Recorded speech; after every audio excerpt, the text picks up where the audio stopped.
Salut les Myrmiens, aujourd'hui je vous propose une petite vidéo nature. Alors j'ai eu cette idée grâce aux échos de Lezière et les vidéos de Kelly qui montraient des petits tutos sur, malgré le confinement, les choses qu'on peut faire dans le jardin et à l'extérieur. Et là en ce moment c'est le printemps, c'est l'explosion de la nature. Les myrmécologues ils l'ont bien vu, les fourmis elles sont en pleine activité depuis plus d'un mois. Et ce que je vous propose c'est de partir à leur découverte, on va aller à leur rencontre et voir un petit peu leurs habitudes et surtout qui elles sont. Allez c'est parti. Alors pour trouver des fourmis c'est pas vraiment difficile, on en voit vraiment de partout. Et dans toutes les espèces qu'il y a en France, il y en a certaines que vous ne verrez jamais, qui vont rester sous terre, on les appelle les endogènes. Et d'autres à l'inverse qui vont parcourir l'espace un petit peu partout, que ce soit dans nos jardins ou aussi dans notre maison. Et moi celle qui m'intéresse aujourd'hui, c'est plutôt celles qu'on va retrouver dans notre jardin, qui vont fourrager partout sur des grandes aires, et plus particulièrement sur les chemins. Elle fait partie des fourmis les plus faciles à observer. Si vous sortez et que vous voyez une colonne de fourmis, eh bien ce sera sûrement d'elle dont on va parler.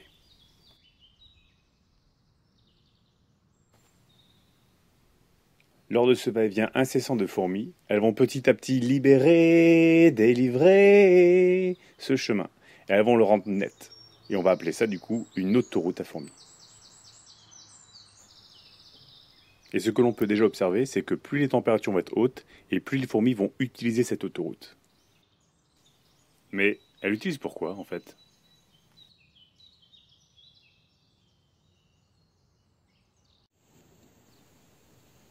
Même si nous avons déjà beaucoup d'indices pour savoir qui elle est, observons l'une de ces ouvrières d'un petit peu plus près.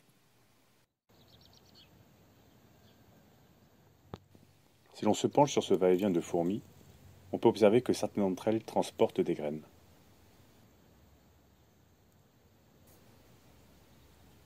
Et si l'on se penche un petit peu plus au-dessus d'elle, on pourra percevoir facilement les détails de son corps, car c'est une fourmi assez massive.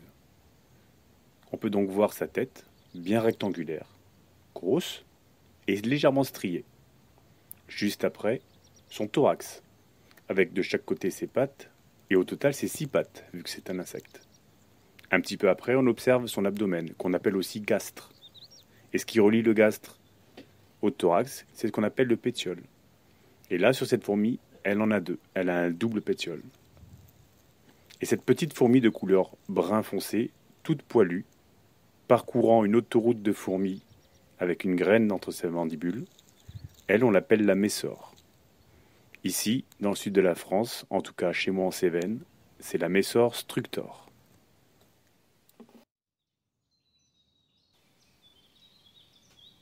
La messore est une fourmi granivore, c'est-à-dire qu'elle va principalement se nourrir de graines. Elle est capable de parcourir de grandes étendues pour trouver sa source d'approvisionnement. Bordure de champs, massif de fleurs, ou bien un bout de jardin laissé à l'abandon. Dès qu'elle y aura trouvé des graines, le va-et-vient commencera.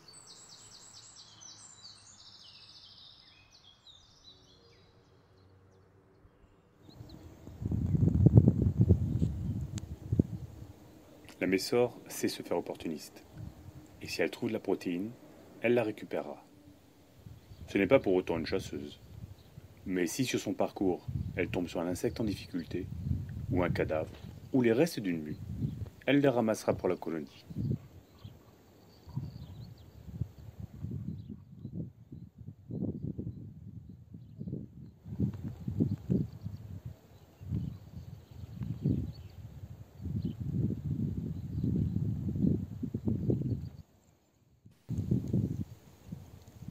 Elle fait aussi partie des fourmis qui possèdent un fort taux de recrutement.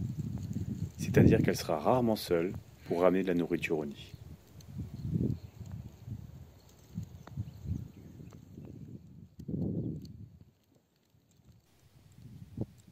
Encore faut-il s'entendre sur la bonne direction.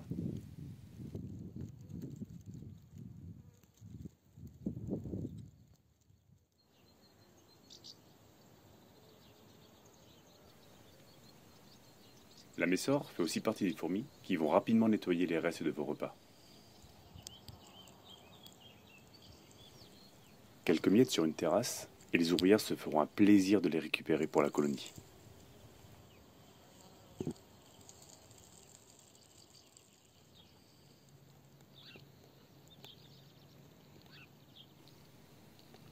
Si le morceau est trop gros, on le porte à plusieurs.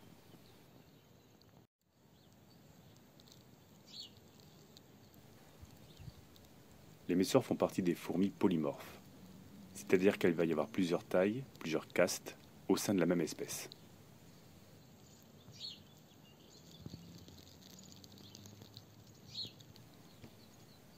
Ici, un major, la plus grande caste de cette espèce. Il n'a pas tant un rôle de soldat comme on pourrait le croire, mais plutôt d'aide. Il va venir ici pour découper les grands aliments afin de mieux les ramener à la fourmilière.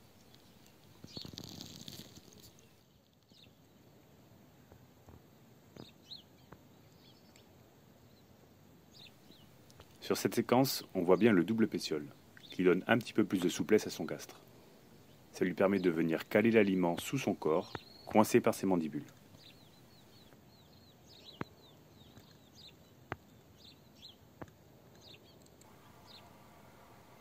Maintenant que la nourriture a été trouvée et ramenée, il va falloir rentrer tout ça dans le nid.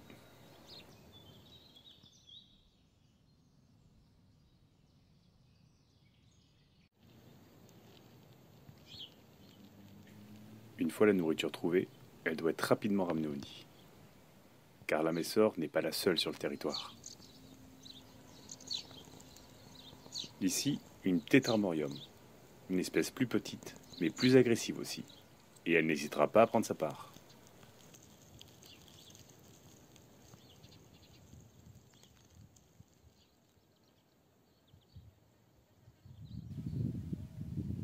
Bon, maintenant qu'on a bien vu la messor, essayons de trouver son nid. Pour cela, rien de plus simple. Il suffit de suivre l'autoroute, mais dans le sens des fourmis qui ramènent les graines.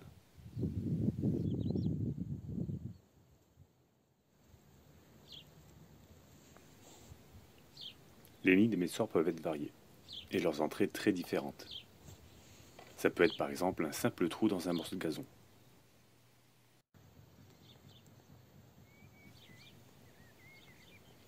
Plus facile à repérer, elles peuvent aussi créer de petites forteresses, des monticules de terre dressés sur des hautes herbes. Mais ce ne sont pas les seuls à pouvoir le faire.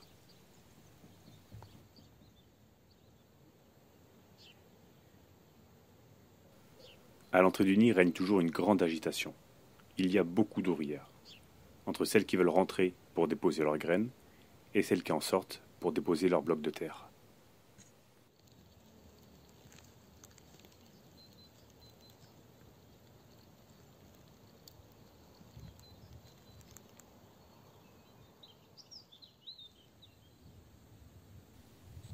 Une dernière chose que l'on peut observer facilement chez les messors, c'est leur zone de dépotoir.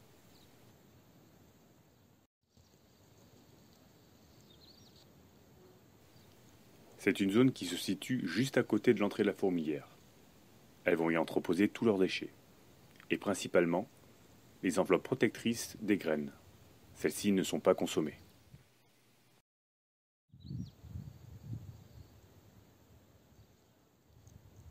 Voilà, on a fait le tour d'une première fourmi que l'on retrouve dans nos jardins. C'était la messor. Alors pour récapituler, la messor c'est une fourmi de taille moyenne, aux alentours d'1 centimètre. Elle est de couleur brun foncé, elle est poilue. C'est une espèce polymorphe, ça veut dire qu'au sein de la même colonie, il va y avoir différentes tailles chez les individus. Et c'est une espèce granivore. Dans le sud de la France, on a plusieurs espèces de messors différentes. Principalement, on a la messor barbarus, la messor capitatus et la messor structor, qu'on vient de voir dans mon jardin avec cette vidéo. Mais déjà, si vous arrivez à identifier le fait que c'est une messor, c'est très bien. Et n'oublions pas les petits critères d'identification sur le terrain. Les entrées de fourmilières en monticule de terre. Attention tout de même, ce ne sont pas les seules fourmis à pouvoir le faire. Les colonnes de fourmis ou autoroutes.